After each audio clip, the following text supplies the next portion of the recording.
Dallas Mavericks faced the Utah Jazz on home court at American Airlines Center, trying to get their 12th win of the season. The 6 seed Mavericks were hoping to come up with a victory against the 12 seeded Utah Jazz. Today we're gonna delve into how the game unfolded and who had a great game, who did not, and all the other things. So the Dallas Mavericks started with a lineup of Luka Doncic at the point, Kyrie Irving at the 2, Dante Exum played the 3 due to a lot of injuries at that position. Derrick Jones Jr. took over the 4, and the big man for the Mavericks was Derek Lively. All around a solid starting 5 that Dallas put out there in hopes of getting the victory. I was surprised that Dante Exum started, but due to a lot of injuries at that position, it's not too big of a shock and quite a reasonable decision after all. Also, you have the usuals, Kyrie, Luka, Derek Lively, and also Derrick Jones is becoming a bona fide starter for the Mavericks, and maybe in the future we can see a lot more of him. Utah Jazz, though, on the other hand, started with Keontae George at the point, Ochai Agbaji at the shooting guard, Simone Fontecchio was at the small forward, we saw John Collins line it up at the 4, and Omar Yurtseven was crashing the glass for the Utah Jazz at the 5. In the first quarter, a dominant display by the Mavericks, outscoring, out-rebounding, out-assisting, just shooting really good, and just being better than Utah all around. Just the Jazz really couldn't lay a glove on the Mavericks. You can also see great shooting splits for both teams in the first half, especially from deep shooting, 46 Dallas and 50 for Utah. But it did not continue that good for Utah, because in the second quarter you can see 33% from 3 and 42 from deep. Just an abysmal performance, while on the other hand the Mavericks were raining buckets, 63% from the field, and still continuing out rebounding and out assisting Utah, and also in the end outscoring them.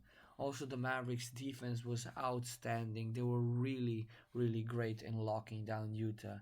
To summarize the first half, dominant display by the Mavericks. Utah couldn't lay a glove on the Mavericks. And yeah, a 74 points to 51, a 23-point lead to carry into the second half. The Mavericks were happy. The third quarter continued the same and nothing different in the fourth quarter. The Mavericks just dominated, and they concluded the second half with a big gap again, a 27-point lead in the second half. And to conclude the full game, a 50-point blowout by the Mavericks, just being better everywhere.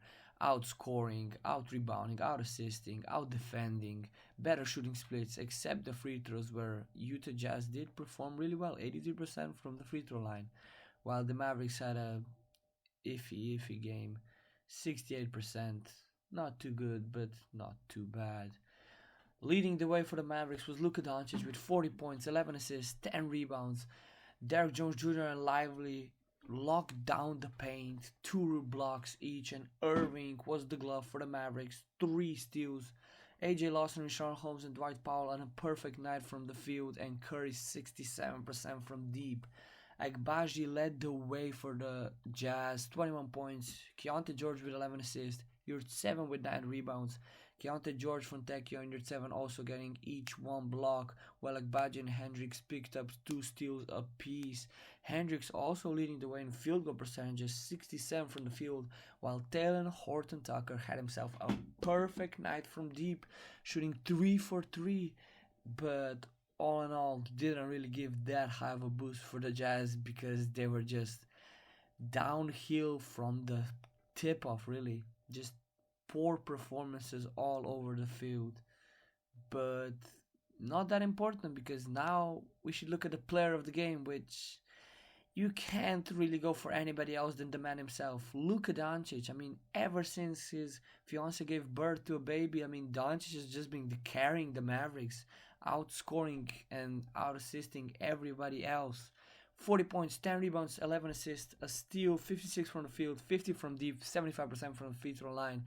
The highest scoring first half triple-double in the history of the NBA, and also getting his getting the same amount of triple double, 40-point triple doubles as Will Chamberlain while being 24 years old.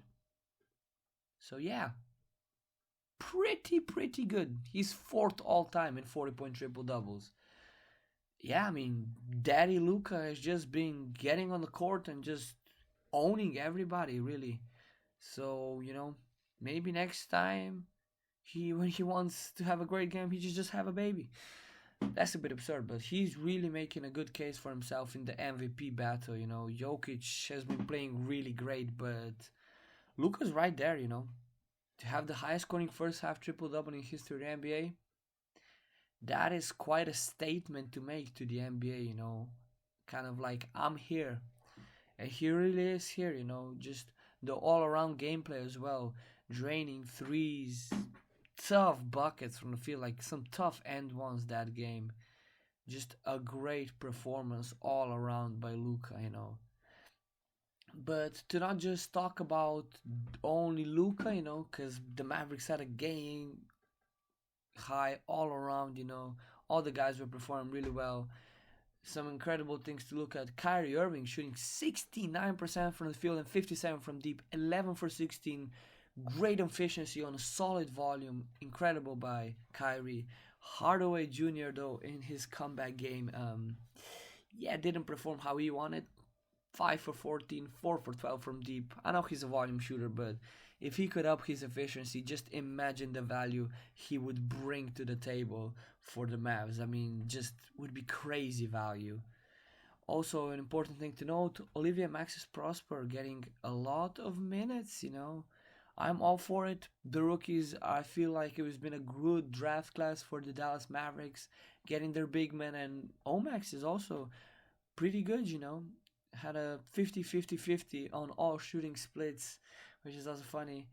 And yeah, getting 6 points, 5 rebounds, 2 assists, also contributing on the defensive end pretty well, And to summarize, just an all-around great performance by the Mavericks. I mean, you can see 58 rebounds, 147 points. I mean, if you just look at the points, you already know that it's been a great performance, But now switching to the other side, a minus 50 plus minus, And there's been a lot of reasons. Colin Sexton was 0 for 4 from the field.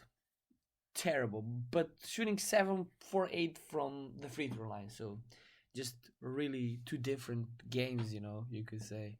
Keontae George as well, shooting 2 for 11. Big volume, quite big volume for the Jazz, and getting only 18% from the field. Not what you want, especially since he's been 0 from deep. But getting 11 assists, so he was playmaking. He realized he did not have the shot, so he playmaked a lot. And that was it, Great game by the Mavericks, and thank you so much for watching, and see you in the next video. Bye.